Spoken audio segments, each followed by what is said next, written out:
Bismillahirrahmanirrahim. Assalamualaikum warahmatullahi wabarakatuh.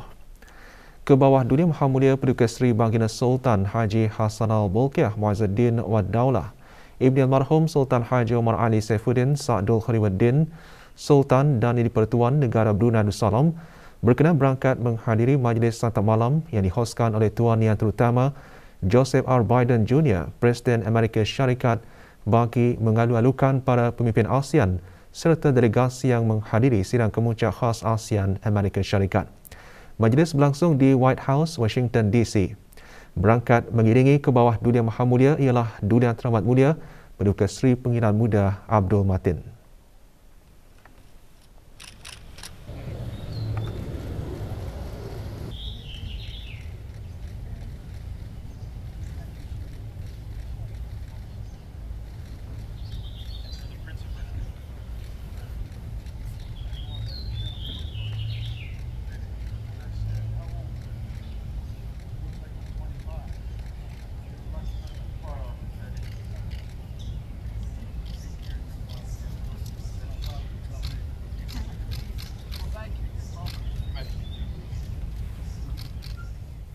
Sebelum majlis santap malam bermula, ke bawah Dunia Maha Mulia berkenan menyertai para pemimpin bagi sesi bergambar ramai.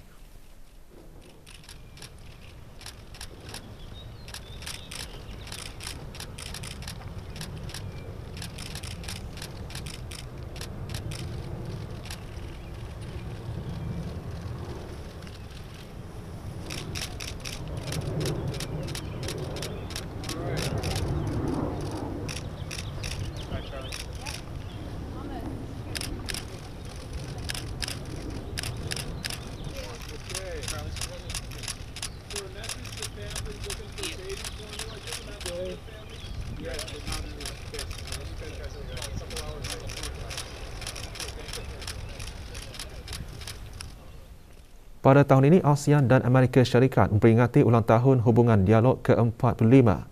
Perbincangan para pemimpin semasa sidang kemuncak khas ASEAN Amerika Syarikat dijangka menumpukan usaha-usaha untuk memperkukuhkan hubungan dan meningkatkan lagi kerjasama antara ASEAN dan Amerika Syarikat pada masa akan datang.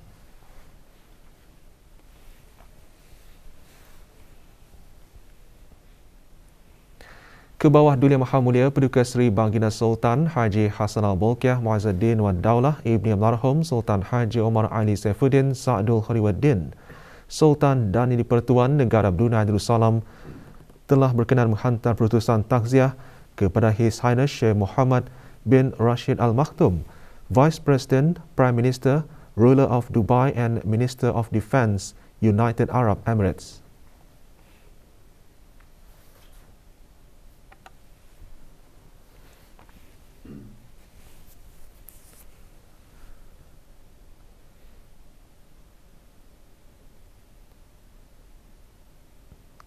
Dan His Highness Sheikh Mohammed bin Zayed Al Nahyan, Crown Prince of Abu Dhabi and Deputy Supreme Commander of the UAE Armed Forces, United Arab Emirates, serta kerabat diraja, kerajaan dan rakyat United Arab Emirates berikutan dengan kemangkatan His Highness Sheikh Khalifa bin Zayed Al Nahyan, President of the United Arab Emirates dan Ruler of Abu Dhabi.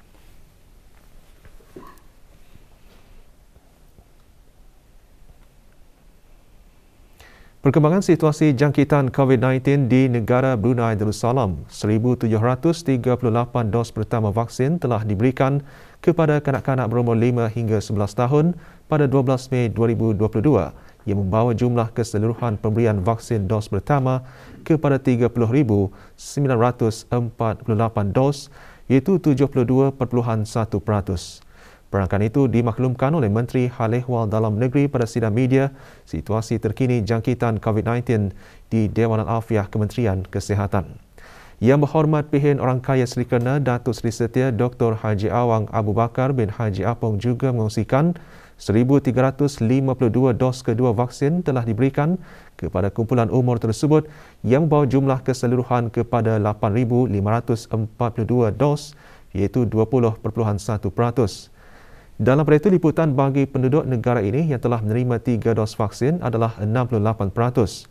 Juga dimaklumkan 270 kes baharu jangkitan COVID-19 dilaporkan kemarin. Sebanyak 270 kes baru telah dilaporkan, iaitu 268 kes hasil ujian ART dan 2 kes adalah hasil dari 280 ujian makmal RT-PCR.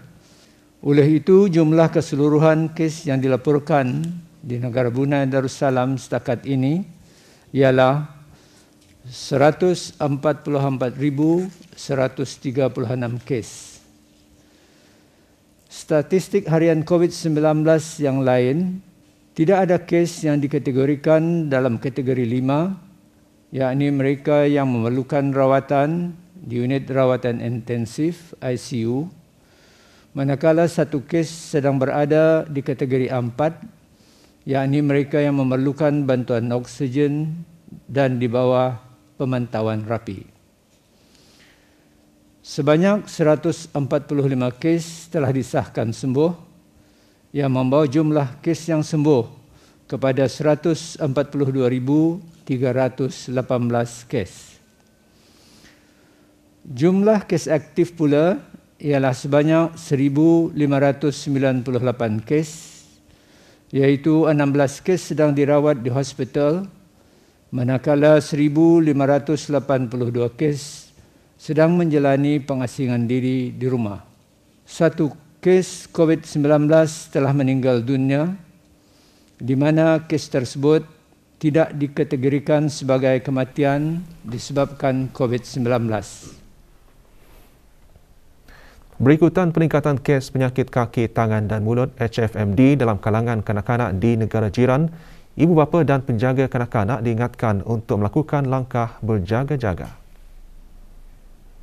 Kementerian Kesihatan ingin mengingatkan orang ramai, khususnya ibu bapa dan penjaga kanak-kanak, untuk terus melakukan langkah-langkah berjaga-jaga, terutamanya dalam memberikan penekanan terhadap kebersihan diri dan persekitaran, serta mengelakkan dari membawa kanak-kanak ke tempat-tempat yang penuh sesak.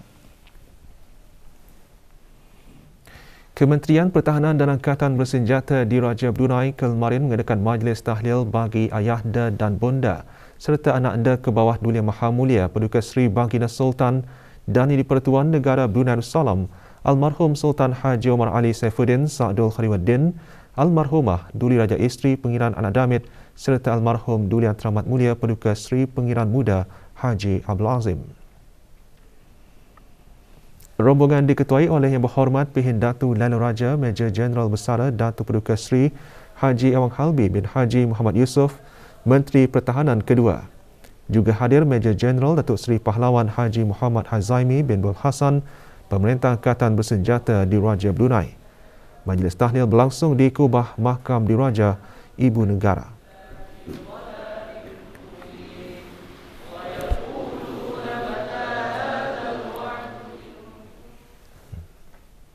Mesyuarat Menteri-Menteri Kewangan dan Governor-Governor Bank Pusat ASEAN Plus 3 AFMGM Plus 3 bertukar-tukar pandangan mengenai pendekatan ekonomi global dan serantau ketika ini, termasuk respons-respons dasar bagi risiko dan cabaran.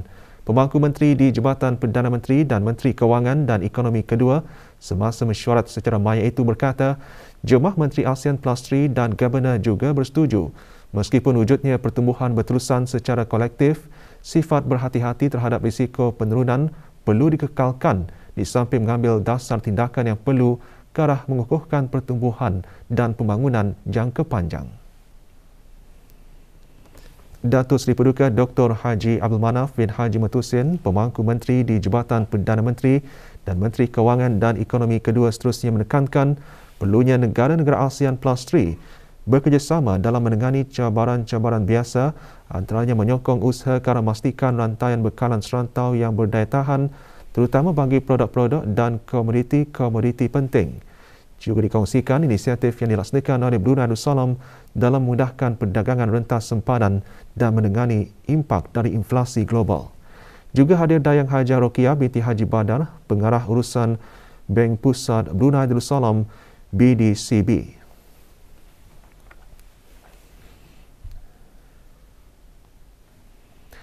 Sifat pemaaf adalah sifat mulia yang sangat dituntut dalam agama Islam dan sifat utama yang ada pada diri baginda Rasulullah sallallahu alaihi wasallam. Memaafkan itu bukanlah bererti satu tanda kelemahan ataupun kekalahan, bahkan Allah Subhanahu wa taala akan menambah kemuliaan kepada orang yang memberi maaf itu. Perkara itu antara yang digariskan dalam khutbah Jumaat kemarin bertajuk menghias diri dengan sifat pemaaf. Dalam khutbah juga menekankan menghiasi diri dengan sifat pemaaf adalah amat penting dalam membina dan membangun kerukunan hidup beragama, bermasyarakat dan bernegara. Perlu diketahui bahawa antara kesan daripada kita memaafkan dan berlapang dada itu ialah: pertama, menggalakkan sikap untuk tidak membalas perbuatan jahat dengan yang jahat. Kedua, mengelakkan permusuhan dan memperkukuhkan lagi hubungan baik di antara anggota masyarakat. Ketiga, mencerminkan sikap rahmah. Dan yang keempat, membawa ketenangan kepada diri dan membuang sifat hasad dengki dan sifat dendam yang membinasakan hati. Keterujan para pelajar untuk kembali semula ke sesi persekolahan secara bersemuka bagi semua pelajar termasuk yang berumur 5 hingga 11 tahun di negara ini yang bermula hari ini dapat dilihat apabila kesibukan para ibu bapa dan anak-anak membeli belah bagi keperluan persekolahan. Walaupun masih berada dalam semangat sambutan Hari Raya Aidilfitri, keseronokan para pelajar untuk hadir ke sekolah dihasrat lebih bermotivasi dengan adanya sokongan padu ibu bapa dan guru-guru mereka yang juga ingin bersemuka dengan para pelajar mereka. Berapa keperluan persekolahan anak-anak termasuk buku tulis, kerja dan teks terus menjadi fokus utama di samping pembelian seragam persekolahan. Kedai-kedai buku dan kelengkapan persekolahan juga mengambil inisiatif bagi memudahkan ibu bapa membeli kelengkapan sekolah selepas baru saja berdepan kesibukan sambutan Hari Raya Aidilfitri. Bila ibu bapa ni membeli barang di sini, ada sambutan which is dorang tanya kami buku apa, dorang beli stationery apa. Kebanyakan membeli buku-buku teks dan buku kerja. Bukan itu saja, mereka juga ada membeli pakaian baju sekolah dan juga kasut. Tanpa mengira status vaksinasi, sesi persekolahan secara bersemuka adalah bagi semua pelajar peringkat rendah kerajaan dan swasta di bawah kawalan Kementerian Pendidikan dan Sekolah Agama serta Sekolah Arab di bawah kawalan Kementerian Halih Agama termasuk pusat-pusat khas di bawah kawalan Kementerian Kebudayaan, Belia dan Sukan.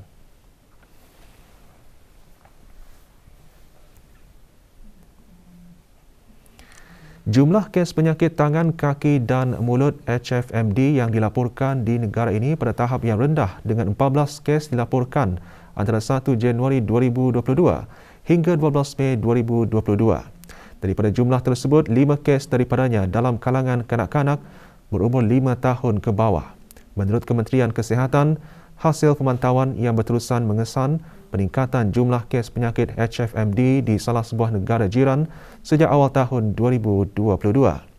HFMD merupakan jangkitan biasa dihidap oleh kanak-kanak, terutama yang berumur di bawah 5 tahun. Tanda-tanda penyakit termasuk demam panas, kurang nafsu makan, merasa tidak sihat, ruam kulit dan sakit tekak, luka dan ulcer dalam mulut juga kerap dialami. Anak-anak damit berisiko lebih tinggi dijangkiti dan boleh mengakibatkan komplikasi serius seperti penyakit radang otak dan dehidrasi. Dengan bermulanya musim persekolahan, ibu bapa yang membawa anak-anak bercuti ke luar negara dinasihatkan mengambil langkah-langkah waspada, pencegahan dan mengurangkan risiko jangkitan seperti sentiasa menjaga kebersihan dengan mencuci tangan dengan cecair pembersih tangan atau sabun selepas menggunakan tandas, sebelum makan atau menyediakan makanan atau selepas menukar lampin. Menjaga kebersihan persekitaran sama ada di rumah, pusat penjagaan kanak-kanak atau sekolah.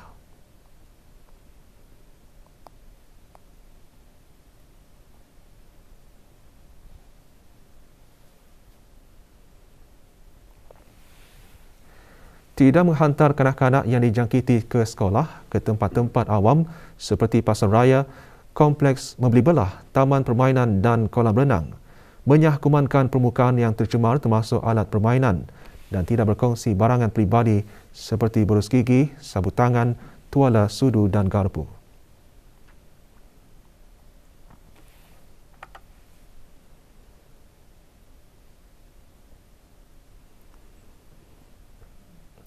Ibu bapa dan penjaga dinasihatkan untuk segera membawa anak-anak mereka ke pusat-pusat kesihatan dan hospital-hospital berhampiran jika terdapat tanda-tanda penyakit HFMD.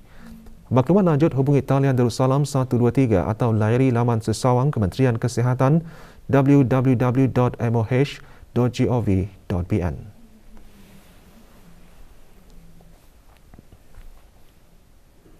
Seorang kanak-kanak lelaki warga negara tempatan Muhammad Adam Ryan bin Zulmi Faisal berumur 2 tahun dipercayai hilang semasa berada di luar rumahnya di Kampung Batu Marang. Balai Polis Muara Pasukan Polis Diraja Brunei PPDB menerima laporan mengenai insiden tersebut kira-kira pukul 4.30 petang Khamis 12 Mei 2022. Kali terakhir mangsa dilihat memakai baju dan seluar pendek berwarna biru. Misi pencarian mangsa dijalankan oleh Balai Polis Muara dan Polis Marine dengan kerjasama Jabatan Bomba dan Penyelamat.